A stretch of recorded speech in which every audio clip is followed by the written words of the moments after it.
¿Qué onda? Mi nombre es Marcus Aurelius. Y bueno, pues el día de hoy te voy a hablar sobre el enojo. Este es un tema que ya habíamos tocado anteriormente y de hecho fue una saga en la que comentamos, más bien comparamos los pasos de los alcohólicos y las adaptamos hacia el enojo. Pero ahora bien, déjame hacer un pequeño recap de lo que es el enojo. Y no es otra cosa más que un estado emocional que va de un nivel bajo hasta un nivel muy alto, ¿no? Y con esto puede, y como consecuencia en tu salud, puede repercutir negativamente, puesto que puedes llegar a tener una presión arterial alta o una frecuencia cardíaca alta. Ahora bien, Aristóteles decía que nosotros somos animales, pero somos racionales. Y esto tiene sentido en cierto aspecto, puesto que nosotros como humanos actuamos bajo ciertas condiciones por instinto, y es que esa es nuestra naturaleza. Por ejemplo, cuando acercas tu mano al fuego y pues obviamente actúas por instinto y la quitas de inmediato pues para no quemarte. Claro, si tienes alguna especie de enfermedad o algún nervio obstruido, pues no vas a sentir nada, ¿no?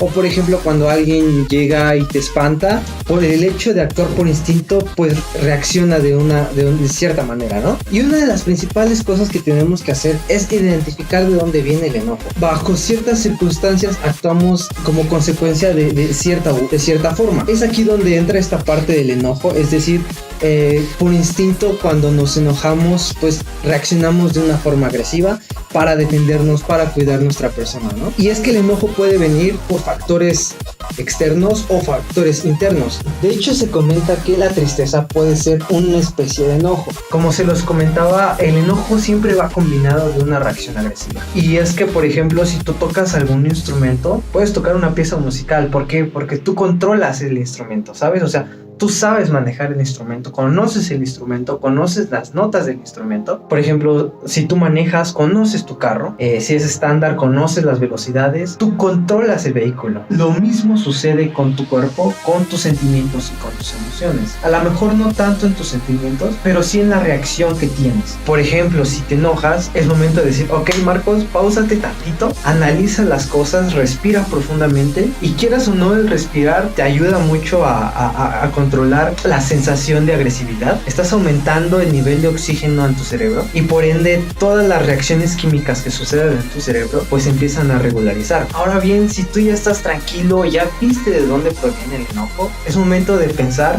y razonar lo que vas a decir, lo que le vas a decir a la persona.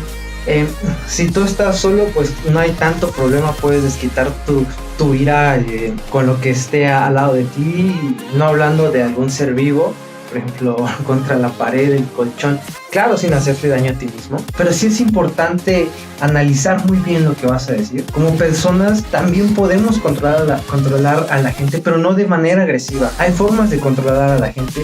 Hay que ser inteligentes, hay que saber cómo reaccionar ante ciertas situaciones para no dañar a las personas, para no dañarte a ti y para no complicar esa situación aún más de lo que ya está. Es cuando te enojas surgen ciertos tipos de pasos, es como un algoritmo que ya está predefinido en nosotros como personas, es decir, por ejemplo, reaccionas de manera agresiva, te enfadas, empeoras la situación, después de que ya estás un poco más calmado, pues ya viene la justificación y dices, no, pues lo que hice está bien. Se merecía que yo le dijera tal y tal cosa, se merecía que le gritara, se merecía a lo mejor que hasta lo golpearas. Y después de todo lo que ya arruinaste, todo lo que ya regaste, después de que complicaste la situación mucho y le hiciste muy grande, ya viene el arrepentimiento, te sientes mal, te sientes triste por lo que hiciste, te sientes deprimido, caes en un estrés, etcétera, etcétera. Viene algo psicológico también y hay una técnica para el control del enojo que se llama The Work. Esta técnica consiste en, como se los comenté al inicio, identificar de dónde viene el enojo. Una vez que tú identificas de dónde viene el enojo, sigue el paso de por qué te enojaste, por qué lo hiciste así, por qué reaccionó así de esta persona, por qué las cosas salieron así. Y después de haberte preguntado por qué, sigue la reafirmación de por qué te enojaste. O sea, ¿realmente tenía sentido el haber reaccionado de esa forma en esa situación? Y es que no les pasa a veces que, por ejemplo, cuando estudian algún examen por algún examen o para X o Y cosa, y estudian y de tanto estudiar lo mismo y ya está en su cerebro y lo vuelven a repasar dentro de sí mismos, llegan a dudar de eso. Como se los he mencionado y a lo mejor pues muchos ya lo saben, cada cabeza es un mundo totalmente diferente. Cada persona defiende su cultura, cada persona defiende sus creencias, y así como hay algunas personas muy difíciles de convencer, también las hay para controlar su agresividad. Y es aquí cuando hay un pequeñísimo grande problema, puesto que ya a lo mejor no nada de lo que acabo de mencionar les pueda servir, y es muy importante que para este tipo de personas pues sí recurran a ayuda profesional, tomen cierto tipo de terapias, cierto tipo de procedimientos para controlar su agresividad. Eventualmente pues trabajando sobre la marcha con una persona capacitada, pues podrán tener control sobre sí mismos. Ahora bien, a todo esto me gustaría terminar con qué dice la Biblia respecto al enojo. Hay muchos estudios sobre cómo controlar tu ira. ¿Qué dice Dios del enojo?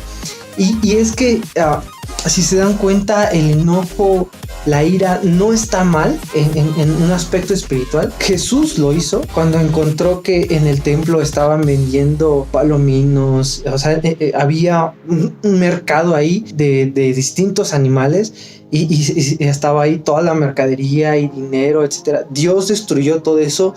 Pues obviamente se enojó, tuvo ira. Pero hay aquí un punto muy importante. Fue, digamos, va a sonar chistoso, pero fue como una especie o tipo de enojo santo, por así decirlo. ¿Por qué? Porque estaba de alguna forma protegiendo el bien para el templo. Y por ejemplo, existe un versículo que es Efesios 4:26, que habla sobre el enojo, y hay muchísimos versículos más relacionados con el enojo, pero este para mí toma dos puntos muy importantes. Uno es que dice que no se ponga el sol sobre tu enojo, y esto no quiere decir que cuando llegue la noche y tú sigas enojado pues ya picaste. No quiere decir nada de esto. Un pastor me comentaba que por causa del enojo tú llegues a perder la luz espiritualmente hablando, que por causa del enojo llegues en una faceta de tu vida espiritual en oscuridad. El otro punto que también es muy importante es: airaos pero no pequéis.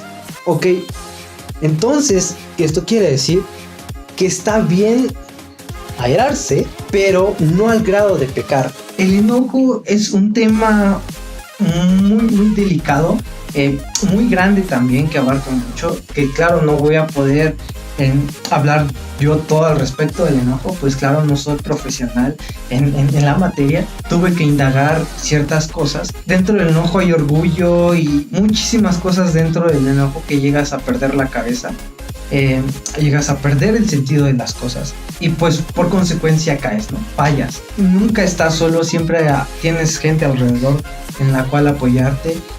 Siempre Dios va a estar ahí cuando más lo necesites, cuando salgas de tus casillas. Siempre existe la etapa del arrepentimiento. A lo mejor ya la regaste, ya te enojaste, a lo mejor no lo has hecho, llévalo delante de Dios y no pierdas la cabeza en el enojo. Y pues bueno, esto fue todo. Espero que les haya gustado el video, que les haya sido así de como un granito de arena de ayuda. Y pues yo me despido, nos vemos en el siguiente video. Hasta la próxima. Open. Save the truth.